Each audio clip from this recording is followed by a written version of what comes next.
สบายดีท่านผู้ฟังทุกท่านยินดีต้อนรับท่านเข้าสู่รายการ Global News Weekly กับข้าพเจ้าแสนนลีไต่ไสยวงศ์พบกันในทุกๆวันจันทร์ซึ่งเราจะมาอัปเดตข่าวสารทั้งในและต่างประเทศเรามาเริ่มกันที่ข่าวรอบโลกธนาคารกลางสหรัฐลดดอกเบี้ยอีก 0.25% แต่อาจบ่ลดในเดือนธันวาธนาคารกลางสหรัฐลดอัตราดอกเบี้ยอีก 0.25% ตามความคาดหมายแต่เฟดพยายามระงับความคาดหวังว่าจะมีการลดดอกเบี้ยอีกครั้งในเดือนธันวาคณะกรรมการการเงินของธนาคารกลางสหรัฐหรือเฟดตัดสินใจลดอัตราดอกเบี้ยมาตรฐานลงอีก 0.25% ตามความคาดหมายแต่เจอโรม พาเวลออกมาเบรกความคาดหวังของตลาดเกี่ยวกับการลดอัตราดอกเบี้ยในเดือนธันวาเฮ็ดให้ค่าเงินดอลลาร์กลับมาแข็งค่าขึ้นในกองประชุมเมื่อวันพุธที่29ตุลาคม 2025 ที่ผ่านมามีกรรมการ2คนที่บ่เห็นดีกับการลดดอกเบี้ยครั้งนี้โดยผู้ว่าการเฟดสตีเวนมิเรนเรียกร้องอีกครั้งว่าให้ลดอัตราดอกเบี้ยหลายกว่านี้ขณะที่เจฟฟรีย์ สมิธประธานเฟดสาขาแคนซัสซิตี้พัดต้องการให้คงอัตราดอกเบี้ยไว้เนื่องจากอัตราเงินเฟ้อยังสูงขณะที่พาเวลกล่าวว่าเจ้าหน้าที่ธนาคารกลางสหรัฐยังบ่สามารถหาข้อสรุปเรื่องนโยบายการเงินได้และตลาดบ่ควรคาดหวังว่าจะมีการลดอัตราดอกเบี้ยอีกในระยะท้ายปีขณะเดียวกันธนาคารกลางสหรัฐยังได้ประกาศเพิ่มเติมว่าจะกลับมาเริ่มซื้อหลักทรัพย์ของกระทรวงการเงินในวงจำกัดอีกครั้งหลังจากที่ตลาดเงินแสดงสัญญาณว่าสภาพคล่องเริ่มขาดแคลนซึ่งเป็นภาวะที่ธนาคารกลางสหรัฐให้คำมั่นสัญญาว่าจะหลีกเลี่ยงข่าวต่อไปทรัมป์และสีจิ้นผิงเจรจาสำเร็จสหรัฐลดภาษีนำเข้าเหลือ 47% จีนกลับมาส่งออกแร่เอิร์ธประธานาธิบดีโดนัลด์ทรัมป์ผู้นำสหรัฐเปิดเผยกับผู้สื่อข่าวถึงเรือบิน Air Force One ในวันที่30ตุลาว่าเราได้ตกลงที่จะลดภาษีสินค้านำเข้าจากจีนลงเหลือ 47% จากเดิม 57% เพื่อแลกเปลี่ยนกับการที่จีนจะกลับมาซื้อถั่วเหลืองของสหรัฐรวมทั้งเดินหน้าการส่งออกแร่ธาตุหายากและกวดล้างการค้าเฟนทานิลที่ผิดกฎหมายประธานาธิบดีทรัมป์กล่าวว่าเขาได้บรรลุข้อตกลงแร่ธาตุหายากและแร่ธาตุสำคัญในระยะเวลา1ปีร่วมกับจีนและเขาได้ตัดสินใจปรับลดภาษีเกี่ยวข้องกับเฟนทานิลให้กับจีนลงเหลือ 10% จากเดิม 20% โดยมีผลบังคับใช้ทันทีและเพื่อเป็นการแลกเปลี่ยนที่จีนจะเฮ็ดเวียกอย่างหนักเพื่อหยุดยั้งเฟนทานิลและจะกลับมาซื้อถั่วเหลืองและผลิตภัณฑ์ทางการเกษตรอื่นๆของอเมริกาอีกครั้งทั้งนี้ประธานาธิบดีทรัมป์ยังกล่าวอีกว่าจะเดินทางเยี่ยมยามจีนในเดือนเมษายนปีหน้าและหลังจากนั้นประธานสีจิ้นผิงจะเดินทางมายังสหรัฐแต่บ่ได้ระบุช่วงเวลาที่ชัดเจนทรัมป์และสีจิ้นผิงหารือสำเร็จจบงามสมเสยกันตลอด90นาทีของการเจรจาการพบปะครั้งนี้ถือเป็นครั้งทำอิฐนับแต่ทรัมป์เข้าดำรงตำแหน่งประธานาธิบดีสหรัฐสมัยที่2เมื่อเดือนมังกรที่ผ่านมาโดยผู้นำทั้งสองได้จับมือทักทายกันที่ฐานทัพอากาศในเมืองปูซานบรรยากาศการเจรจาตลอด90นาทีเป็นไปอย่างโรงเรียนต่อไปเป็นข่าวอาซีเอเปกออกรายงานคาดการณ์เศรษฐกิจอาซีแปซิฟิกเติบโต 3.1% ปีนี้เตือนอาจชะลอตัวปีหน้ากลุ่มความร่วมมือเศรษฐกิจอาซีแปซิฟิกหรือเอเปกเปิดเผยรายงานวิเคราะห์แนวโน้มเศรษฐกิจในภาคพื้นอาซีแปซิฟิกฉบับล่าสุดในวันที่30ตุลาโดยคาดการณ์ว่าเศรษฐกิจในภาคพื้นนี้จะขยายตัว 3.1% ในปี 2025เพิ่มขึ้นเล็กน้อยจากตัวเลขคาดการณ์ก่อนหน้านี้โดยได้แรงหนุนจากการค้าที่มีความยืดหยุ่นและความต้องการสินค้าไฮเทคที่เพิ่มขึ้นอย่างแข็งแกร่งอย่างใดก็ดีรายงานดังกล่าวเตือนว่าการเติบโตทางเศรษฐกิจในอาซีแปซิฟิกอาจจะลดลงมาอยู่ที่ระดับ 2.9% ในปี 2026เนื่องจากหนี้สาธารณะปรับตัวสูงขึ้นและปัจจัยขับเคลื่อนเศรษฐกิจชั่วคราวที่เริ่มอ่อนแรงลงรายงานยังระบุอีกว่าการค้าขยายตัวอย่างแข็งแกร่งในช่วงครึ่งปีทำอิฐของปี 2025โดยมูลค่าการส่งออกและการนำเข้าเพิ่มขึ้น 6.5% และ 6.1% ตามลำดับถึงอย่างใดก็ตามคาดว่าการเติบโตของการส่งออกจะชะลอตัวลงเหลือ 1% ในปีหน้าเนื่องจากความตึงเครียดทางการค้ายังคงมีอยู่ส่วนหนี้สินโดยรวมของรัฐบาลในอาซีแปซิฟิกคาดว่าจะอยู่ในระดับสูงกว่า 110% ของผลิตภัณฑ์มวลรวมภายในประเทศหรือ GDP ภายในปี 2026ซึ่งเป็นการเพิ่มขึ้นอย่างมีนัยสำคัญจากการคาดการณ์ครั้งก่อนนอกจากนี้รายงานระบุว่าในขณะที่ความขัดแย้งทางการค้าเพิ่มขึ้นและความบ่แน่นอนยังคงมีอยู่นั้นสภาพแวดล้อมด้านนโยบายที่สามารถคาดการณ์ได้ควบคู่ไปกับการเจรจาอย่างเปิดเผยจะมีความสำคัญอย่างยิ่งต่อการฟื้นฟูความเชื่อมั่นและการรักษาการเติบโตทั่วทั้งภาคพื้นข่าวต่อไปจีนพร้อมร่วมมือสหรัฐแก้ไขปัญหา TikTok แต่ยังบ่มีข้อสรุปการขายกิจการหลังการพบปะกันระหว่างทรัมป์กับสีจิ้นผิงกระทรวงอุตสาหกรรมและการค้าของจีนเปิดเผยว่าจีนจะเฮ็ดเวียกร่วมกับสหรัฐเพื่อแก้ไขปัญหาที่เกี่ยวข้องกับ TikTok อย่างเหมาะสมถ้อยแถลงดังกล่าวมีขึ้นหลังการหารือระหว่างประธานาธิบดีโดนัลด์ทรัมป์กับประธานสีจิ้นผิงซึ่งถือเป็นการพบกันครั้งทำอิฐนับแต่ทรัมป์เข้ารับตำแหน่งสมัยที่2เมื่อเดือนมังกร การประชุมสุดยอดระหว่าง2ผู้นำมหาอำนาจครั้งนี้มีจุดประสงค์หลักเพื่อผ่อนคลายความตึงเครียดทางการค้าซึ่งรวมถึงการที่สหรัฐจะลดอัตราภาษีสำหรับสินค้าจีนขณะที่จีนจะระงับการควบคุมการส่งออกแร่ธาตุหายากอย่างใดก็ตามในประเด็นการเป็นเจ้าของแพลตฟอร์มวิดีโอสั้นยอดนิยมอย่าง TikTok นั้นยังบ่มีข้อตกลงที่ชัดเจนกระทรวงอุตสาหกรรมและการค้าของจีนบ่ได้ให้รายละเอียดใดๆเกี่ยวกับความคืบหน้าหรือกรอบเวลาในการยุติความบ่แน่นอนเกี่ยวกับชะตากรรมของ TikTok ในสหรัฐขณะที่ทรัมป์เองก็บ่ได้กล่าวถึงประเด็น TikTok ในระหว่างโอ้ลมกับนักข่าวหลังสำเร็จการประชุมร่วมกับผู้นำจีนก่อนหน้านี้ฝ่ายบริหารของทรัมป์เคยส่งสัญญาณว่าอาจบรรลุข้อตกลงกับรัฐบาลปักกิ่งเพื่อให้ TikTok สามารถดำเนินธุรกิจในสหรัฐต่อไปได้โดยสกอตต์ เบเซนรัฐมนตรีการเงินสหรัฐกล่าวเมื่อวันอาทิตย์ก่อนหน้านี้ก่อนการประชุมสุดยอดของทรัมป์และสีจิ้นผิงที่เกาหลีใต้ว่าผู้นำทั้งสองจะตกลงกันเกี่ยวกับการซื้อขาย TikTok ในการพบปะครั้งนี้ต่อไปเป็นข่าวอาซีตะวันออกเฉียงใต้สหรัฐจับมือไทยและมาเลเซียลงนาม MOU แร่ธาตุหายากเดิมพันลดการผูกขาดจีนแต่จะเฮ็ดได้แท้บ่การลงนามบทบันทึกความเข้าใจหรือ MOU ด้านแร่ธาตุสำคัญระหว่างสหรัฐอเมริกากับไทยและมาเลเซียเมื่อท้ายอาทิตย์ที่ผ่านมากลายเป็นจุดสนใจใหญ่ในเวทีเศรษฐกิจระหว่างประเทศเพราะบ่เพียงแต่เกี่ยวข้องกับการค้าและการลงทุนเท่านั้นแต่ยังสะท้อนถึงความพยายามของสหรัฐในการลดการพึ่งพาจีนซึ่งครองอำนาจในตลาดแร่ธาตุหายากมายาวนานข้อตกลงใหม่นี้เป็นมากสำคัญในเกมยุทธศาสตร์โลกเมื่อสหรัฐภายใต้การนำของประธานาธิบดีโดนัลด์ทรัมป์จับมือกับประเทศในอาซีตะวันออกเฉียงใต้เพื่อสร้างเส้นทางจัดหาแร่ธาตุหายากที่มั่นคงขึ้นหลังจากจีนเริ่มจำกัดการส่งออกและใช้ทรัพยากรเหล่านี้เป็นเครื่องมือทางการค้าในช่วงปีที่ผ่านมาแร่ธาตุหายาก Rare Earth เป็นกลุ่มแร่ธาตุโลหะที่มีบทบาทสำคัญต่ออุตสาหกรรมเทคโนโลยีขั้นสูงตั้งแต่แม่เหล็กถาวรในมอเตอร์รถยนต์ไฟฟ้ากังหันลม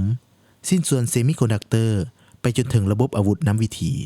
โดยเฉพาะแร่ธาตุหลักอย่างนีโอดิเมียมดิสโพรเซียมและเทอร์เบียมคือวัตถุดิบที่เฮ็ดให้เทคโนโลยีสมัยใหม่เฮ็ดเวียกได้อย่างมีประสิทธิภาพและถูกจัดอยู่ในกลุ่มแร่ธาตุสำคัญด้านยุทธศาสตร์ของโลกจีนควบคุมการผลิตและแปรรูปแร่ธาตุเหล่านี้หลายกว่า 80% ของโลกการที่จีนลดการส่งออกลงอย่างต่อเนื่องในปี 2025 เฮ็ดให้หลายประเทศตื่นตัวถึงความเสี่ยงของการพึ่งพาแหล่งสนองเพียงแหล่งเดียวและเล็งหาทางเลือกใหม่เพื่อรักษาเสถียรภาพในต้องโซ่การสนองการลงนาม MOU กับมาเลเซียและไทยเมื่อวันอาทิตย์ที่26ตุลาที่ผ่านมาเป็นความเคลื่อนไหวที่เกิดขึ้นหลังจากสหรัฐหาก็เฮ็ดข้อตกลงกอบการร่วมมือแร่ธาตุสำคัญมูลค่า 8.5 พันล้านดอลลาร์สหรัฐกับออสเตรเลียเมื่อต้นเดือนตุลาจึงยิ่งเป็นการตอกย้ำถึงการยกระดับความพยายามของสหรัฐในการรับมือกับการควบคุมการส่งออกแร่ธาตุสำคัญและแร่ธาตุหายากของจีนโดยการจับมือกับ2ชาติอาเซียนรวมถึงออสเตรเลียจะเป็นการเปิดทางให้มีการส่งออกแร่ธาตุสำคัญหลายขึ้นเพื่อป้อนให้กับผู้ผลิตรถยนต์อุตสาหกรรมป้องกันประเทศและอุปกรณ์เทคโนโลยีขั้นสูงในสหรัฐข่าวต่อไปเวียดนามและสหรัฐบรรลุกรอบข้อตกลงการค้าเปิดทางผู้ส่งออกเข้าถึงตลาดเวียดนามและสหรัฐเห็นพ้องต้องกันในกรอบข้อตกลงการค้าเมื่อวันอาทิตย์ที่26ตุลาที่ผ่านมาโดยเวียดนามจะมอบสิทธิพิเศษให้แก่สหรัฐสำหรับการส่งออกสินค้าอุตสาหกรรมและกสิกรรมเกือบทั้งหมดมายังเวียดนามขณะเดียวกันสหรัฐจะคงภาษีต่างตอบแทนที่ 20% สำหรับสินค้าเวียดนามและจะขยายการเก็บภาษีในอัตรา 0% สำหรับสินค้าหลายรายการภายใต้คำสั่งฝ่ายบริหารของสหรัฐโดยข้อตกลงนี้จะเปิดโอกาสให้แก่ผู้ส่งออกทั้ง2ประเทศในการเข้าถึงตลาดของกันและกันอย่างที่บ่เคยมีมาก่อนทั้งสองฝ่ายยังให้คำมั่นที่จะจัดการกับอุปสรรคที่บ่แม่นภาษีและอุปสรรคด้านกฎระเบียบที่ส่งผลกระทบต่อการค้าในภาคส่วนที่สำคัญเช่นรถยนต์อุปกรณ์ทางการแพทย์ผลิตภัณฑ์ยาและทรัพย์สินทางปัญญานอกจากนี้เวียดนามยังตกลงที่จะยอมนำเข้ารถยนต์ที่ผลิตตามมาตรฐานความปลอดภัยและการปล่อยมลพิษของสหรัฐจัดการปัญหาเกี่ยวกับใบอนุญาตนำเข้าสำหรับอุปกรณ์ทางการแพทย์ของสหรัฐและแก้ไขข้อกำหนดด้านกฎระเบียบและการอนุมัติสำหรับผลิตภัณฑ์ยาของสหรัฐให้มีความคล่องตัวขึ้นทั้งนี้สหรัฐได้ปรับลดภาษีนำเข้าสำหรับสินค้าเวียดนามจาก 46% เหลือ 20% ตั้งแต่เมื่อวันที่ 1 สิงหาภายใต้คำสั่งบริหารที่ลงนามโดยประธานาธิบดีโดนัลด์ทรัมป์โดยในปีที่ผ่านมาเวียดนามมีดุลการค้าเกินดุล 1.23 แสนล้านดอลลาร์สหรัฐซึ่งเป็นตลาดส่งออกที่ใหญ่ที่สุดของเวียดนามข่าวต่อไปติมอร์เลสเตเข้าร่วมเป็นประเทศสมาชิกอาเซียนอย่างเป็นทางการเป็นประเทศที่ 11ในวันที่26ตุลา2025ที่ผ่านมาติมอร์เลสเตได้เข้าเป็นภาคีสมาชิกของอาเซียนอย่างเป็นทางการอยู่ในลำดับประเทศที่ 11โดยการลงนามในแถลงการณ์ว่าด้วยการรับติมอร์เลสเตเข้าเป็นสมาชิกอาเซียนในพิธีเปิดกองประชุมสุดยอดอาเซียนครั้งที่ 47และกองประชุมที่เกี่ยวข้องที่กัวลาลัมเปอร์ประเทศมาเลเซีย การเข้าร่วมเป็นสมาชิกอาเซียนของติมอร์เลสเตครั้งนี้เป็นการขยายตัวครั้งทำอิฐของอาเซียนในรอบ26ปีนับตั้งแต่กัมพูชาเข้าร่วมในปี1999ซึ่งเฮ็ดให้องค์การดังกล่าวควบคุมบรรดาประเทศในภาคพื้นอาซีตะวันออกเฉียงใต้ครบถ้วนทางด้านภูมิศาสตร์ด้านบรรดาผู้นำที่ร่วมลงนามในเอกสารประวัติศาสตร์ครั้งนี้ประกอบมีนายกรัฐมนตรีมาเลเซียอันวาอิบราฮิมนายกรัฐมนตรีไทยท่านอนุทินชาญวีรกุลนายกรัฐมนตรีสิงคโปร์ลอเรนซ์วองนายกรัฐมนตรีกัมพูชาฮุนมาเนตนายกรัฐมนตรีลาวท่านสอนไซศรีพันดอนนายกรัฐมนตรีเวียดนามฟามมิงจิงประธานาธิบดีอินโดนีเซียปราโบโวซูเบียนโตประธานาธิบดีฟิลิปปินส์เฟอร์ดินานด์มาโกสจูเนียร์และเสด็จพระราชาธิบดีแห่งบรูไนสุลต่านฮัสซันบนเกียโดยมิทานเคราลาซานานากุสมาวนายกรัฐมนตรีติมอร์เลสเตเป็นตัวแทนประเทศต่อไปเป็นข่าวเทคโนโลยี SK Group เตือนศูนย์ข้อมูล AI เติบโตไวโพดสร้างสภาวะขอขวดแก้วเสี่ยงขาดแคลนชิปสเวแทวอนประธาน SK Group บริษัทเมของ SK Hynix ผู้ผลิตชิปหน่วยความจำรายใหญ่ของเกาหลีใต้กล่าวว่าการเติบโตอย่างก้าวกระโดดของศูนย์ข้อมูลปัญญาประดิษฐ์กำลังสร้างปัญหาข้อขวดแก้วหรือภาวะติดขัดในการจัดหาชิปและอุปกรณ์สำคัญต่างๆชเวกล่าวในงานสนทนาธุรกิจซึ่งเป็นกิจกรรมคู่ขนานของการประชุมเขตเศรษฐกิจเอเปกว่าการพัฒนาและการเปลี่ยนแปลงอย่างว่องไวเหล่านี้จะนำไปสู่ภาวะข้อขวดแก้วทั่วโลกพร้อมกล่าวต่อไปว่าปัจจุบันความต้องการสร้างศูนย์ข้อมูล AI จำนวนหลายและทุกองค์ประกอบที่เกี่ยวข้องตั้งแต่ชิปไปจนถึงการบริการต่างๆกำลังประเสริญกับภาวะขาดแคลนชิปและอุปกรณ์สำคัญซึ่งการแข่งขันด้าน AI ทั่วโลกหุ้นแห้งขึ้นหลายจนประเทศเศรษฐกิจหลักอย่างสหรัฐและจีนต่างก็เปิดตัวยุทธศาสตร์ AI ระดับชาติเพื่อญาติสิงความเป็นผู้นำข่าวต่อไป PayPal จับมือ OpenAI เปิดตัวกระเป๋าเงินดิจิตอลเจ้าทำอิฐถึง ChatGPT ปฏิวัติการซื้อขายด้วย AI บริษัท PayPal ได้ลงนามในข้อตกลงกับ OpenAI เพื่อให้กระเป๋าเงินดิจิตอลของตนเองถูกรวมเข้าเป็นส่วนหนึ่งของ ChatGPTซึ่งจะเฮ็ดให้ผู้ใช้สามารถชำระค่าสินค้าที่ค้นหาผ่านเครื่องมือ AI ยอดนิยมนี้ได้โดยกงข้อตกลงดังกล่าวส่งผลให้ราคาหุ้นของ PayPal ที่โตสูงขึ้นกว่า 4% อเล็กซ์ คริส CEO ของ PayPal ระบุว่าข้อตกลงนี้ซึ่งหาข้อบรรลุในช่วงอาทิตย์ที่ผ่านมาโดยจะเปิดโอกาสให้ทั้งสองฝั่งของระบบนิเวศ PayPal สามารถเชื่อมต่อกับ ChatGPT ได้โดยกงซึ่งจะส่งผลให้ตั้งแต่ปีหน้านี้เป็นต้นไปผู้ใช้ PayPal จะสามารถซื้อสินค้าผ่านแพลตฟอร์ม AI ได้โดยกงในขณะที่ห้างค้าหรือผู้ขายที่ใช้ PayPal ก็สามารถนำสินค้าของตนมาจำหน่ายใน ChatGPT ได้เช่นกันคริสกล่าวว่าเฮามีผู้ใช้กระเป๋าเงิน PayPal ที่พักดีหลายร้อยล้านบัญชีและพวกเขาจะสามารถคลิกปุ่ม Buy with PayPal ภายใน ChatGPT เพื่อทำการชำระเงินได้อย่างปลอดภัยและสะดวกสบายต่อไปเป็นข่าวภายในประเทศรัฐบาลสปป.ลาวลงนามในสนธิสัญญาสหประชาชาติว่าด้วยการต้านอาชญากรรมทางไซเบอร์